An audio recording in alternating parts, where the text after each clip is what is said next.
kabar mengejutkan dari Anies Baswedan. Anies Baswedan mengaku bertemu dengan Prabowo bahkan tidur satu kamar. Dan inilah pernyataan Anies Rashid Baswedan. Itu mengatur saya satu kamarnya. Nah, entah gimana panitia itu mengatur saya satu kamarnya itu dengan Pak Prabowo. Nih, Assalamualaikum, selamat pagi. Saat ini saya sedang reuni Angkatan 89 Fakultas Ekonomi. Nah, kami ini ditinggalkan di hotel satu kamar berdua. Nah, entah gimana panitia itu mengatur saya satu kamarnya itu dengan Pak Prabowo. Nih, selamat pagi Mas Anies. Selamat pagi Pak Prabowo. Sehat ya? Alhamdulillah. Nah, kami sekelas sebetulnya sejak SMA kita sama-sama karena ikut pertukaran pelajar. Saya bersama Ibob, panggilannya Ibob. Prabowo ini panggilannya Ibob, ke Amerika. Kalau Ibob itu dari Jakarta, Mas Anies dari Jogja. Nah, alhamdulillah kita sama-sama sekarang. Selamat menikmati hari Minggu, dan saya sama Pak Prabowo ini akan diskusi sama-sama. Ya, Bob? Ya, kita akan diskusi pagi ini. Oke? Sampai ketemu. Waalaikumsalam. Ya, itulah tadi pernyataan Anies Baswedan yang mengaku satu kamar dengan Prabowo, dan Prabowo adalah merupakan teman sekolah di saat SMA juga di Universitas Gadjah Mada. Kalau begitu Anies Baswedan kalau sama-sama satu SMA berarti bareng sama Dr. Tifa.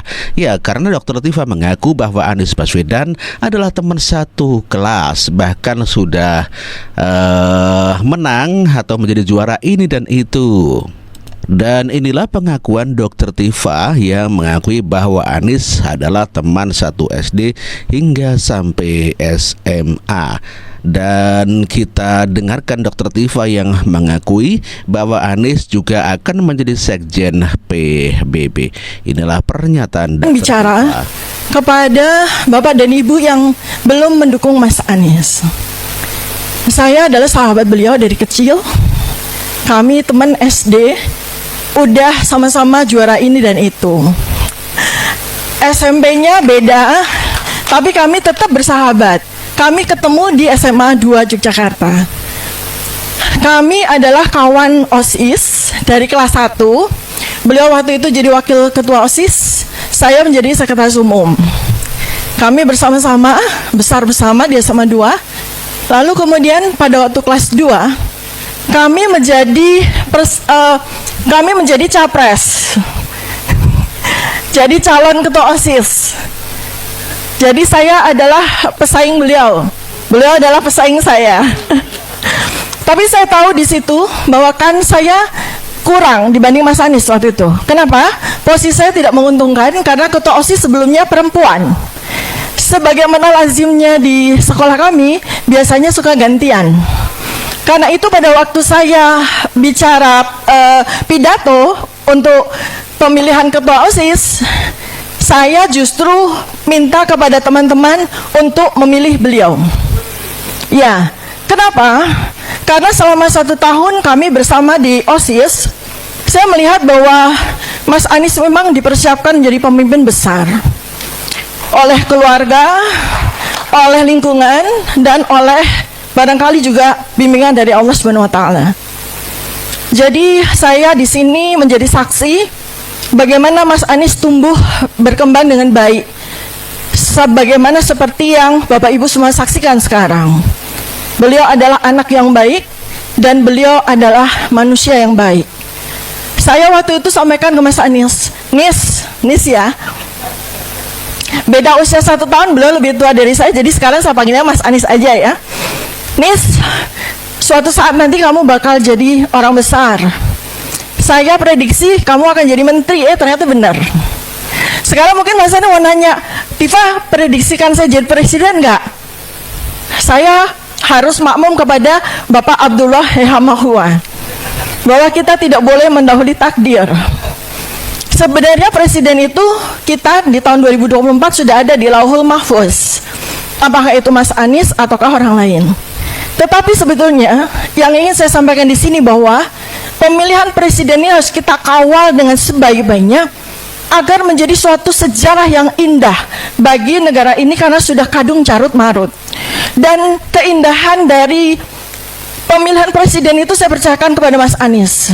Karena Mas Anies jago untuk membuat semuanya menjadi indah. Termasuk politik itu akan menjadi indah buat kita semua, dan itu pelajaran yang sangat penting bagi kita semua. Lalu yang lebih dari itu sebetulnya, kalau boleh, karena saya berkembang menjadi ahli prediksi ya. Mungkin Bapak Ibu semua tahu saya Dr. Tifa, silahkan lihat di Twitter saya ya. Saya memprediksi beliau itu kurang lebih, kalau presiden terlalu kecil ya, saya melihat beliau itu nanti akan jadi betul, akan menjadi Sekjen PBB, dapat Nobel Perdamaian. Ya, inilah Dr. Tifa yang memprediksi atau meramalkan bahwa Anies Baswedan akan menjadi Sekjen PBB. Tentu saja dia sangat bangga sekali kepada Anies Baswedan. Dia katakan kalau presiden itu terlalu kecil, ya maka tidak perlu Anies menang, karena dia lebih suka menjadi orang besar atau orang kebesaran ya. Di mana Anies Baswedan akan menjadi Sekjen PBB. Namun demikian prediksi Dr. Tifa kalah telak alias tidak terbukti. Bahkan yang menjadi utusan PBB adalah Retno Marsudi. Ya, Retno Marsudi selepas dari Menteri Luar Negeri dari pemerintahan Joko Widodo, kini Retno Marsudi menjadi utusan PBB urusan air, begitu katanya. Dan inilah pernyataan Retno Marsudi. Ditunjuk oleh Sekretaris Jenderal PBB sebagai utusan khusus Sekjen PBB untuk isu air, Special Envoy of the UN Secretary General on Water. Penunjukan utusan khusus Sekjen PBB mengenai isu air ini baru pertama kalinya dilakukan. Dan untuk pertama kalinya juga, orang Indonesia mendapat kepercayaan menjadi utusan khusus Sekjen PBB. Walaupun pengumuman mengenai penunjukan saya dilakukan pada hari ini, 13 September 2024, namun saya baru akan mulai bekerja pada 1 November 2024 setelah tanggung jawab saya sebagai Menteri Luar Negeri Indonesia selesai. Tentunya pengalaman saya sebagai diplomat hampir 40 tahun dan sebagai Menteri Luar Negeri selama 10 tahun akan saya gunakan semaksimal mungkin untuk menjalankan tugas sebagai utusan khusus Sekjen PBB ini. Ya, luar biasa, Ibu Retno Marsudi ditunjuk langsung oleh PBB untuk menjadi utusan khusus ya masalah air.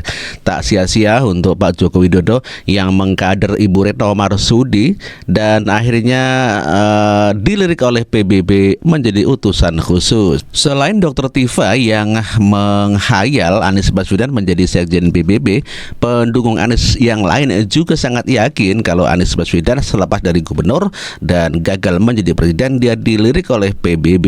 Jakarta kan dia baru tersalin atau seperti apa?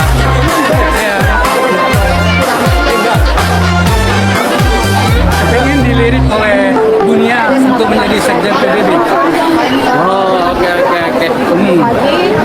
Itulah pengakuan pendukung Anies Baswedan kalau Anies Baswedan dilirik sama PBB.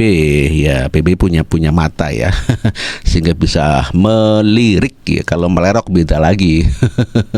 Pendukung Anies yang lain juga mengakui sudah sepatutnya Anies Baswedan menjadi Sekjen PBB karena dia adalah levelnya Anies. Apa yang dikatakan Presiden PKS Bapak Syeku itu benar adanya, bahwa Pak Anies level beliau bukan lagi daerah tapi nasional.